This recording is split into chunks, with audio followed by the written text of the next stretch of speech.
ఆ, బైబిల్లో విగ్రహార్పితాలు తినొద్దని ఉంది కదా.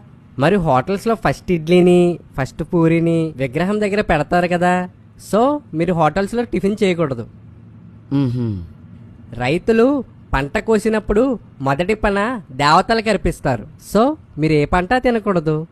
సార్, విగ్రహార్పితం అంటే విగ్రహం దగ్గర పెట్టిందా లేదా వండిందంతానా?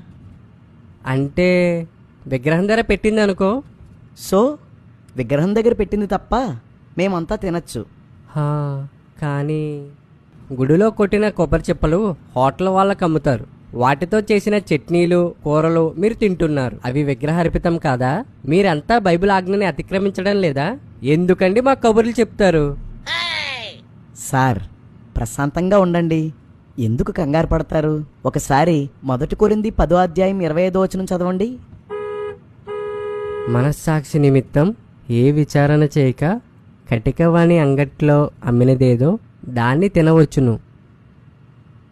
అది సార్ విషయం. హోటల్ వ్యక్తి ఏం వాడాడో మాకు అనవసరం. అతడు అమ్ముతున్నారు, మేం కొనుక్కుని తింటున్నాం. ఇందులో ఏ ఆజ్ఞాతిక్రమం లేదు. మరైతే నన్ను కంప్లీట్ చేయనివ్వండి సార్. మీరు అడిగే ప్రశ్న కూడా నాకు తెలుసు. అయితే అన్నవరం ప్రసాదాన్ని తిరుపతి ప్రసాదాన్ని కొనుక్కుని తింటే తప్పు కాదా? ఇదేనా? ఆ? వీడెవడ్రా బాబు? హోటల్ వారు టిఫిన్ రూపంలోనో భోజనం రూపంలోనో అమ్ముతారు కాబట్టి మేం కొనుక్కుని తింటాం.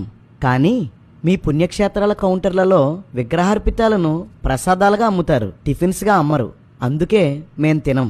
ఒకవేళ సేమ్ అలాంటి స్వీట్ని ఎవరైనా స్వీట్ షాప్ వాళ్ళు చేసి ఒక స్వీట్గా అమ్మితే మేం కొనడానికి తినడానికి ఏ అభ్యంతరం లేదు. అన్న సంతర్పణ పెడతారు కదా గుళ్ళల్లో. ఆ భోజనాల్ని విగ్రహాలకు అర్పించరు. మరి వాటిని ఎందుకు మీరు తినరు? మీరు చెప్పిన వాక్య ప్రకారం తినాలి కదా. మీరు అడిగిన ప్రశ్న చాలా బాగుంది. మరి మనం అంటే ఏమనుకుంటున్నావు?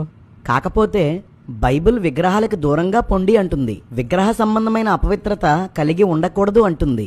మీరు పెట్టే భోజనాలు మీకు సంబంధించినవైతే, అంటే బర్త్డే, మ్యారేజ్, గృహప్రవేశం, దినం భోజనాలు, ఇలాంటివి ఏ భోజనాలైనా మేము తినచ్చు. కానీ విగ్రహాల కోసం, విగ్రహాలకు సంబంధించి ఆలయాల వార్షికోత్సవం కోసం ఇలాంటివి తినకూడదు.